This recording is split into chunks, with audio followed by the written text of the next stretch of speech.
Republican Joe Borelli, Fox News contributor Kat Timpf, and Independent Women's Forum Nan Hayworth. Kat, let me start with you. Listen, we understand the media doesn't like President Trump, but I just think that their dislike for him has clouded any sort of reporting. Good news is just never simply good news. Or it's just not covered. I remember when the North Korean news broke on Friday, I switched to MSNBC for a minute, and they were talking about James Comey. It's like, this is kind of a big deal, talking about stopping these missile tests. I know you don't like President Trump, but this is great news for the country. And the fact that it's great news for the country should mean more to you than your problems with President Trump. And you really should be covering that and be able to get over it and be happy when he does good things. Even if you don't like him doing good things is good for the American people and for the world. You know, Nana, and I see the same thing. And then what I find is that after ignoring it, they find a negative spin. So before the weekend was over at MSNBC, the spin on this was that Kim Jong-un is a brilliant negotiator. He's getting everything that he wants. I'm like, huh? No, I think they cannot stand. They have so much invested, Charles, in denigrating President Trump, in seeing him fail. For all the reasons, because all their predictions, right, about his character, about his abilities, have been proven wrong. He has been a great leader for the country and the world in so many ways that we can all identify. On the American economy, which is the number one tool, actually, that he has built to leverage, building up our military again, and now being forthright for our allies, for free people around the world. He is not capitulating. He's not deferring. That was President Obama's style. He is instead being forthright. Joe, you know, I mean, I guess it's difficult in this environment for some people to separate a person and their animosity from them from the professional obligations that come, for instance, with journalism. Right. Believe it or not, some journalists are biased. That we could confirm over the past couple of weeks.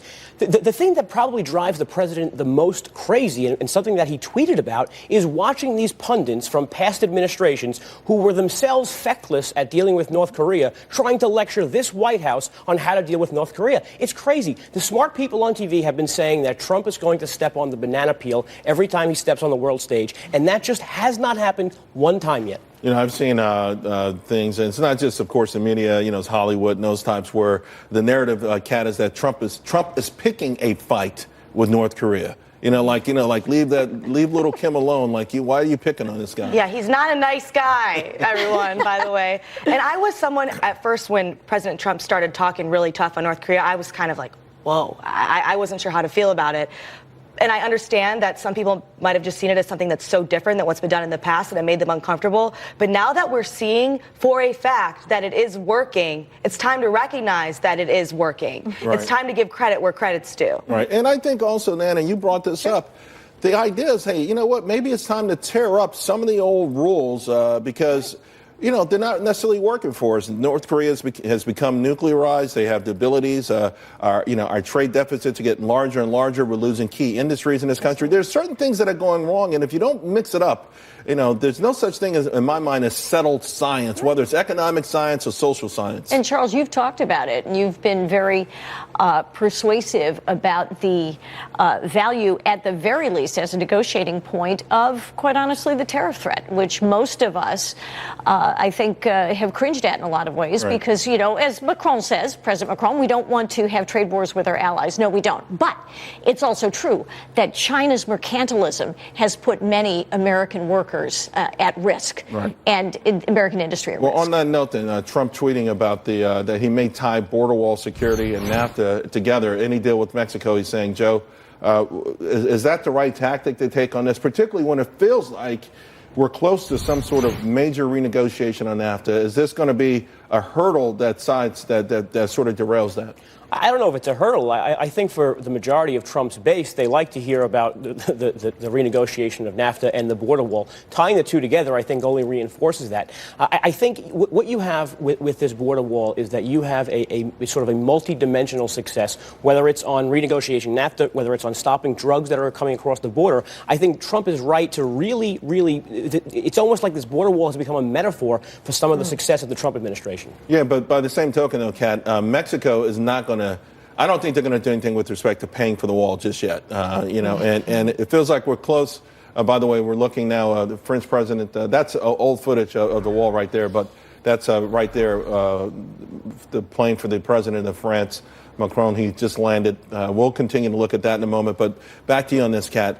I think we're very close. I really do on NAFTA. I think, Mexico has an amazing booming economy, and you would wish that they would do something with the wall. The 29,000 murders there last year, mostly drug-related, the record number there. They've got an issue, too, with fentanyl coming across the border and things like that. Right, but what it comes down to really is how to pay for it. Mexico, I agree, doesn't look like Mexico is going to be paying for the wall anytime soon. And there's also a huge split in Congress when it comes to the wall. And I'm not just talking about Republican versus Democrat. I'm also talking about in the Republican Party. If you can't get all the Republican votes to fund the wall or to allow for funding for the wall, then it's not going to be able to happen. And right now, I don't see that happening. But we're finding evidence, Nan, that prescriptions for opioids are dropping considerably, and yet overdose deaths are going up. So we know that there's a new source for it. Right. It's not just people going to their doctors, not just rogue doctors or rogue drug companies, and it's got to be coming across that border. Sure. It's creating havoc on both sides of it. It's creating death and mayhem. Absolutely. That's an economic issue. That's a social issue. It is, and the synthetic fentanyl is just as you said, is causing that uptick in deaths, and it's a very dangerous phenomenon to have. And I view the wall as, when I say wall, and I think a lot of us do, it's not just a physical structure. It is also all the technology and all the personnel and all the administrative mechanisms needed to assure that a sovereign border is a sovereign border. It doesn't mean it can't be a friendly border. Robert Frost said good fences make good neighbors, and they do. And if Mexico wants to have continued success economically, they do have to deal with us. Before I ask you, Joe, I want to get back to you, Kat, because an interesting Quinnipiac poll in Texas showed only 43% support for the wall. Mm-hmm. But a lot of that is about people it's not NIMBY per se, but Texans pride themselves on owning that land. Right. Mm-hmm. Overwhelmingly, though, they want border security. They favor National Guards being there. So that gets back to Nan's point. There could be some combination that's acceptable to the American public to secure our southern border. Right. I'm not somebody who is a supporter of the physical wall necessarily. I think that it costs a lot of money, and I'm not sure how much of a difference it would really make, especially when you have people staying by overstaying their visas and that sort of situation. But absolutely, border security is important to Americans, and I think that it should be put that way in terms of it's not just a wall, it is also having other support there. And I think that another thing that could help would be to end some of the welfare incentives that we have here for people who come over here. That could stop the flow of immigrants. That's a red carpet, guys. Thank you all very